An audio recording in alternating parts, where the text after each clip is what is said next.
Hello everyone! Welcome to a weekend white pill video in this, the craziest decade of them all, the clown decade. Today it is a follow-up video and we are in for a delicious treat because there is nothing I find more entertaining than The Guardian coping about facts that go against their entire editorial positions.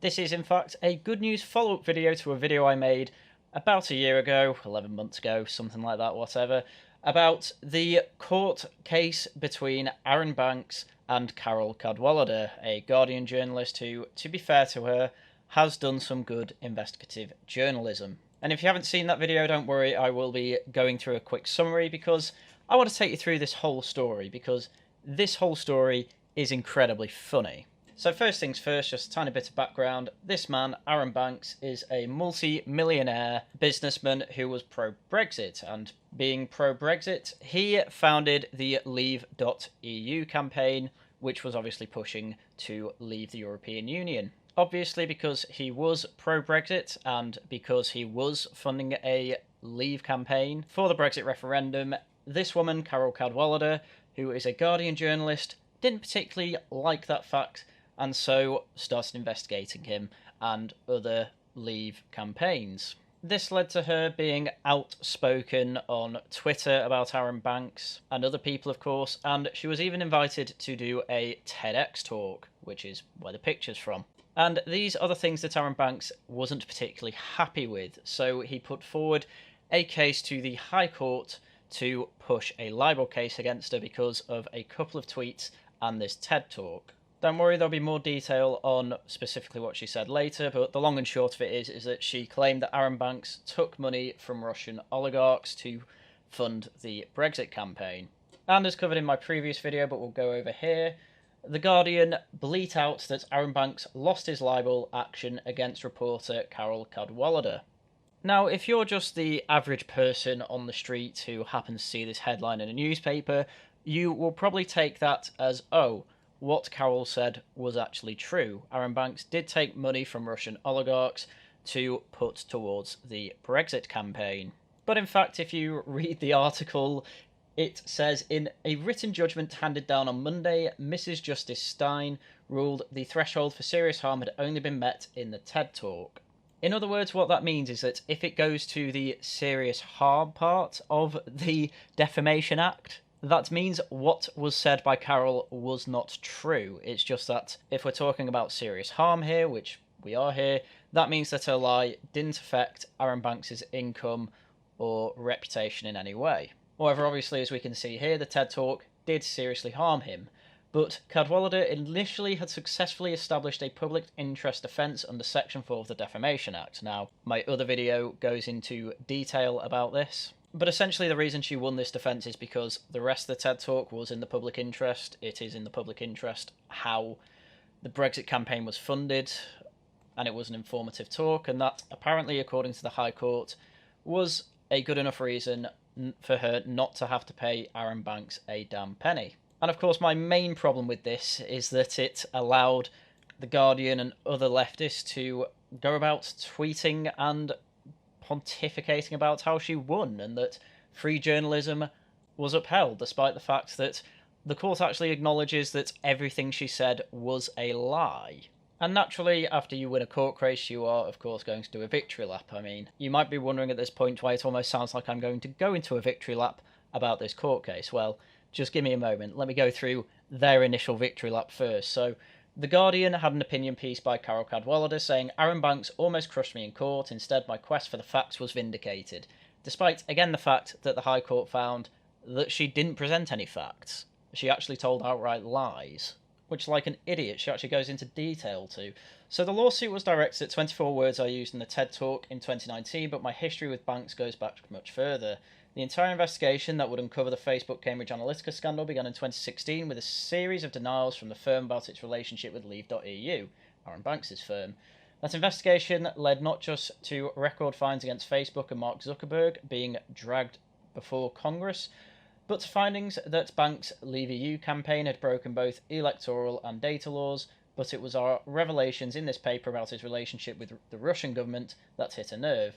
Banks reported me to the police, he accused me of computer hacking and then blackmail, and then a year later he sued. And it's actually worth pointing out at this point that, yes, Banks' Leave.eu campaign was investigated by the Electoral Commission and the police. They found he did nothing wrong. Again, though, this is a Guardian opinion piece. They don't really care about facts or anything like that. They only care about smearing the enemy. In this case, the enemy is Arron Banks. In this case, it's always got Russian government links, which was he went to lunch with a couple of Russian officials a couple of times. From there has been no evidence that he's had further relationships with Russian government officials or Russian oligarchs. And the Electoral Commission found that every penny he spent on the Leave.eu campaign was perfectly legitimate. So it's absolutely pointless her going on about this, because again, all they can do is tar and feather him and say, oh, Mark Zuckerberg got dragged through the mud because of Cambridge Analytica, and we found some Leave.eu files in those leaks from Cambridge Analytica as well. It's meaningless. It doesn't mean anything. Over these words that I told the audience at TED's main conference in Vancouver, and I'm not even going to get into the lies that Arron Banks told about his covert relationship with the Russian government, I thought the meaning of these words was blindingly obvious, that he told lies about his covert relationship with the Russian government. By the way, Arron Banks can sue you for libel for this Guardian article as well. I was wrong. We know. In November 2019, as part of the hearing to determine the legal meaning of the words I had used, Mr. Justice Saini came up with his formulation, not the one I thought the words had meant, not even the ones Banks had advanced. He contended that I'd said that he had a secret relationship with the Russian government in relation to acceptance of foreign funding of electoral campaigns in breach of law. Well, yes, that's because in the context of the rest of your TED Talk, you are saying how the Electoral Commission and the National Crime Agency invested Arron Banks, and they said they don't know where his money came from. Like, the implication there is obviously you are bringing up that he met Russians to say that. Why else would you create the narrative like that? And again, that wasn't even true. The only things that Arron Banks has been found guilty of in the past when it comes to the Leave.eu campaign was improper data protection. He essentially got fined because the databases containing Leave.eu subscribers and an insurance firm he was covering were effectively cross-contaminated. And it led to his insurance brand sending emails to Leave.eu subscribers when it shouldn't have. That's the only thing that Arron Banks has ever been found guilty of, so, again, Carol, you're just lying. But the court already knew that. I think this is my favourite part of the article, though. I felt like I'd stepped into the pages of a Kafka novel. The judge's ruling meant that I was going to be put on trial to defend the truth of a statement I'd never actually said or meant, despite the fact that the TED Talk was all about the Cambridge adverts, that then moved on to Nigel Farage and Arron Banks apparently having money that came from nowhere to fund their campaigns, and then you foolishly say, oh, I'm not going to get into the lies Arron Banks told about his secret relationship with the Russians. Yes, I can see why you have to defend yourself saying that Arron Banks took money from the Russians. That is obviously what is implied there. So, when news broke that I'd withdrawn the truth defence and would instead be defending it only on public interest, i.e. when I had to admit to the courts that I had lied, it sent the right-wing media system into meltdown, a tsunami of abusive articles, tweets, pronouncements from commentators and MPs, the low point of which was when the director of the Orwell Prize rang me to say that of course they wouldn't be asking for my prize back as the Spectator was demanding. Well, to be fair, if you have outright lied as a journalist, you probably should have that taken off you. But they'd taken it sufficiently serious to take legal advice. Yes, probably because it is a complete embarrassment for them to have given someone the Orwell Prize when they have been, well, they weren't successfully sued for libel at this point, it's worth mentioning. But yes, when the courts say that Carol had indeed lied about Arron Banks, I think it's fair to take an Orwell Prize off her. Anyway, it's obvious that the rest of that article is just, as I said before, taking a victory lap and trying to dunk on all the right-wing commentators who pointed out that she lied, as she herself admitted to the court.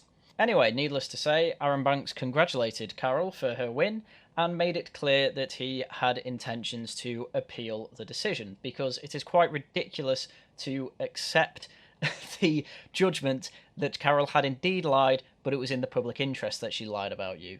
I think it's very fair to appeal that. Anyway, long story short, The Guardian reported this.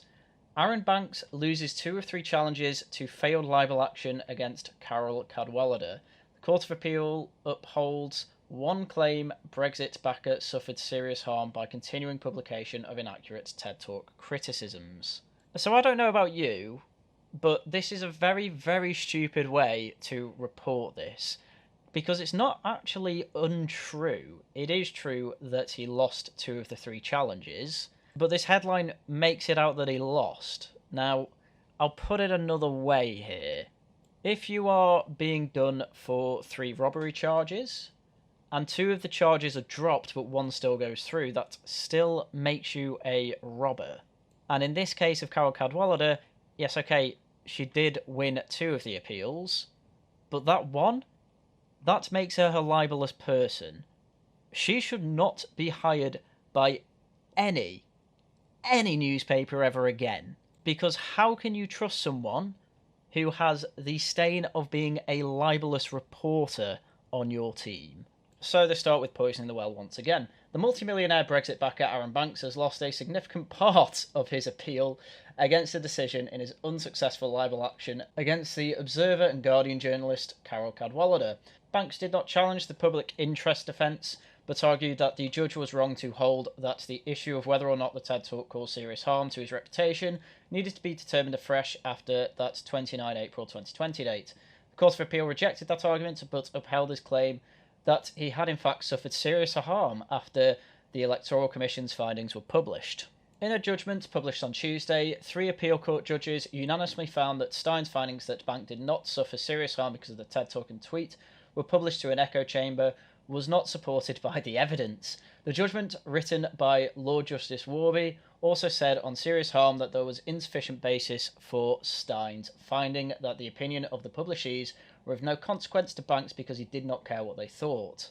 Yeah, just to make that clear, originally this public interest part was upheld because the judge found that Carol was talking to an echo chamber, in other words, people who already hated and distrusted Banks. So what that means is that if this was upheld, you could literally lie about anyone you wanted to, as long as you said it on your personal Twitter account and claimed that your personal Twitter account was just an echo chamber. Now, needless to say, in law, that would be a ridiculous standard, because that would mean you can say anything about anyone you wanted to and lie about them, call anyone you don't like a paedophile, for instance, and you could not be held accountable for libel because you can just say, this is in public interest, I was talking to an echo chamber. It's just obviously completely unreasonable. Warby wrote, "My conclusion that the trial judge erred in the ways I have identified is not enough in itself to justify the reversal of her decision. Nevertheless, so far as the TED Talk is concerned, I have concluded that the judge's errors do fatally undermine her conclusions. In my judgment, if those errors are put to one side, it was an inevitable inference from the evidence before the judge that publication of the TED Talk after 29 April 2020 caused serious harm to the reputation of the claimant." Sitting with Lord Justice Singh, the Dame Victoria Sharp, Warby, said that damages should therefore be assessed for Banks in respect of the publication of the TED Talk between 29 April 2020 and the date of judgment. Referring to Banks' wish to have the offending content removed from the TED Talk, Warby said it is common ground that she, Cadwallader, is not able to control what the TED organisation does. There is an issue about the extent to which she should seek to persuade it to edit the TED Talk or cease publication of the talk in its current form. In other words, because Banks had sued Cadwallader rather than TED Talks, it's a bit of an iffy area in how much she should actually pay and how much responsibility she actually had with this, because it's true she has absolutely no control over what TED Talks does with its publication of a speech she made. However, she did make the speech in the first place, which contained the libelous line, and it is reasonable to expect her, once she has found out that it is libelous or that she had lied, that she could say to TED Talks, hey, can you take this down? It contains libelous material, or can you edit the libelous material out? Because it's about 3 seconds of words. However, I just find it hilarious that she has actually been found to be libelous here. She is objectively a bad journalist because of this, and the Guardian's here writing as if she didn't do nothing. I mean, taking the summary of the publishings of this appeal court hearing, it is actually pretty damning to Carol Cadwallader. So, the appeal raises 3 issues about the interpretation and application of Section 1 of the Defamation Act 2013. This provides that a statement is not defamatory unless its publication has caused or is likely to cause serious harm to the reputation of the claimant. This is sometimes referred to as a serious harm requirement. So the first issue concerns the meaning of Section 1 and its relationship with Section 4 of the 2013 Act. In a case of continuing publication, Section 4 provides that it is a defence to an action for defamation for the defendant to show that A. the statement complained of was or formed part of a statement on a matter of public interest, and B. the defendant reasonably believed that publishing the statement complained of was in the public interest. When a defendant has public interest defence which falls away, it is in fact that the first lawful phrase of publication caused serious harm to the claimant's reputation enough as a matter of law to justify a judgment for the claimant in respect of the second phase. The judge said that it is not. She held that in such a situation it is necessary for the claimant to prove that the publication in the second phase had caused serious harm or is likely to do so. The claimant challenges that conclusion, but in my view it was correct. The effect of Section 1 of the 2013 Act is that the statement is only to be regarded as defamatory if and to the extent that its publication causes serious harm to the reputation or is likely to do so. Publication that does not cause serious harm and is not likely to do so is not actionable. The judge was therefore right to consider whether the claimant had shown that the second phase of publication of the TED Talk had caused serious harm to the claimant's reputation or was likely to do so. In other words, it was right that the trial looked into whether the publication of the TED Talk online would damage Aaron Banks' reputation. The second issue was whether the judge's approach to the question of whether serious harm was established was wrong in law. The claimant makes 3 main points on this issue. He argues that the judge failed to focus on the actual scale of the publication, which she was concerned, looking instead at how it compared with the scale of others' publications. That her conclusion that harm was diminished because most of those to whom the relevant publications were made in the defendant's echo chamber was legally wrong or untenable on the evidence, and that her findings that harm was reduced because many of the publishees were people whose opinion of the claimant was of no consequence to him was also wrong in law. The judge is said to have made all 3 mistakes when dealing with the TED Talk and with the tweet. So as I said before, this is the explanation that the judge in the original case said he hasn't suffered any damages because her echo chamber hates him anyway. And so this appeal judge was not persuaded that the judge made the first of the alleged mistakes, but I have concluded that she did make the second and third of them. If what the judge meant by the term echo chamber was that most of the publishees were people who disliked or had generally low opinion of the claimant, that was irrelevant to the question she had to decide. If, as I believe, what she meant was that the minds of most publishees, the claimant already had a bad reputation for specific misconduct of taking foreign money in breach of electoral law and lying about it, the evidence did not allow such a finding. The judge's finding that harm to the claimant's reputation in the eyes of these publishees was of no consequence to him was also unsustainable. If she meant that the claimant did not care what these publishees thought, that was legally irrelevant to the issue of whether serious reputational harm was established. There was no evidence to support a conclusion that others' adverse opinions of the claimants were of no consequence to him, in the sense that they could have no practical impact upon his life. In other words, trying to claim that, oh, all these people who already have a low opinion of you still have a low opinion of you after this lie, apparently, legally that doesn't matter, which is good. Because the fact of the matter is that over 4 million people have seen this TED Talk, and at the time of its publishing, that is when most people will have seen this TED Talk. There is absolutely no way that his reputation was unaffected by the publication of this TED Talk. I would wager that most people wouldn't have even known who he was until that TED Talk, and instantly, everyone will have a very low opinion of him, because she has implied that he took Russian money and illegally spent it on the Leave campaign, which again was a lie. The third issue is whether these errors of principle invalidate the judge's overall conclusion and her decision to dismiss both claims. The claimant argues that they do, and that on proper application of the law to the facts of this case, it was not open to the judge to dismiss either claim. He says the only legitimate conclusion is that the serious harm required was satisfied, and so there should be judgment for the claimant. This argument is advanced in respect of the TED Talk and the tweet. I would accept these submissions so far as the TED Talk is concerned. the TED Talk conveyed a serious allegation involving dishonestly and breach of electoral law, which was inherently likely to cause serious reputational harm. Duh. On any view, there was extensive publication of the TED Talk in this jurisdiction in Phase 2. The judge rejected the defendant's attempt to show that the claimant had a pre-existing bad reputation. Her own reasoning about an echo chamber and the lack of any consequence was unsound, as I have said. There was nothing else to act as a counterweight to the natural inference that the publication in Phase 2 would cause serious harm to the reputation of the claimant. The precise measure of that harm remains to be assessed, but it is not possible to conclude that there was not serious. To that extent, I would allow the appeal against the dismissal of the claim in respect of the TED Talk. In other words, this is an overwhelming victory for Arron Banks. He has proved by law, without a shadow of a doubt, that Carole Cadwallader has defamed him. She is a libelous actor, and thankfully, as we can see, she is going to be punished for it. Anyway, I think I've been keeping you in the dark long enough. Let's get to the real money shot. So, this is where The Guardian kind of had to accept that one of their journalists was actually a defamatory and libelous actor, and had to actually suffer quite a heavy punishment. So, observers Carole Cadwallader facing heavy legal costs in Arron Banks' case, criticism over latest developments in long-running libel disputes between the leading Brexit backer and the journalist. And heavy costs they indeed are. So typical opening to these types of articles, the award-winning Observer and Guardian journalist Carole Cadwallader has been ordered to pay significant legal costs to the prominent Brexit backer Arron Banks. Banks, who donated a record £8 million to the pro-Brexit Leave.eu campaign group, originally lost his case against Cadwallader in his libel action over her remarks in a speech and a tweet.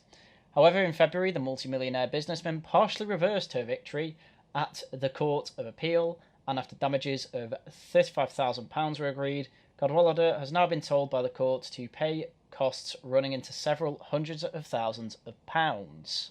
Don't worry, I'm going to get the juicy details of that for you very soon. But needless to say that yes, Carole Cadwallader has been found without a shadow of a doubt guilty, and now, as far as I'm concerned, she is getting exactly what she deserves. Just for a full breakdown of her costs, by the way, the Court of Appeal order directs Carole Cadwallader to pay 60% of Banks' trial costs, $400,000 on account, rest to be assessed, to repay $790,634 trial costs already paid on account by him to her after trial, and to pay a third of the costs in the Court of Appeal, assessed at £52,000, plus obviously the £35,000 to Arron Banks. So in total, what she owes is £1.277 million, which is just an eye-watering amount of money for what, as she said, was just 19 words in the context of Russia is funding Arron Banks and his campaign for Brexit. And quite frankly, if that means she's actually going to check her facts from now on, that will hopefully be a win for journalism and will have people trusting The Guardian again. Well, fat chance of that from me anyway. Anyway, needless to say, Carole Cadwallader had a rather lengthy statement about her having to pay $1.3 million. I am hugely disappointed by the decision of the court today on costs. At appeal, the court upheld Mrs. Justice Stein's finding that my 2019 TED Talk was both in the public interest and lawful. No, it didn't. That is why you are paying £1.3 million.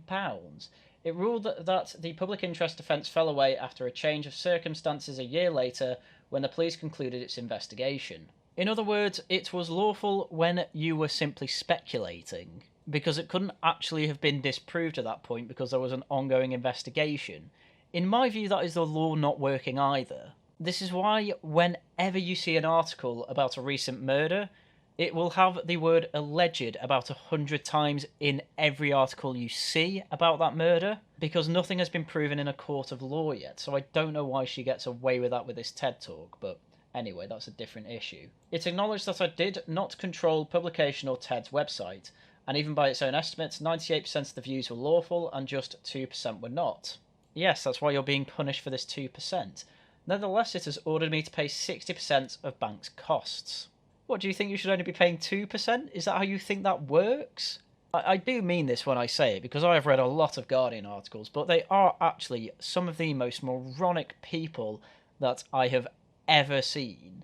I don't know why they think like this. It doesn't make any sense. Why would it matter what proportion of your TED Talk was unlawful? It doesn't matter. You broke the law. You have to pay for that crime. I'm profoundly grateful to everyone who supported my crowdfunders in case of just this sort of eventuality. Yes, she has been e-begging for the past year because she believes in the freedom of journalists to just make things up. To my legal team, who generously represented me on a conditional fee agreement, and to Mrs. Justice Stein for laying out in black and white the record of Aaron Banks' relationship with Russian government officials in the months before Brexit. Again, the record was Aaron Banks going on 1 or 2 lunches with Russian government officials. The facts of this relationship have now been established by a High Court judge and are beyond dispute. Yeah, he never said he never met Russians. It is a dark day for press freedom in the UK. This decision has huge ramifications for any news organisation or journalist who believes that the overwhelming public interest of a story will enable them to speak truth to power.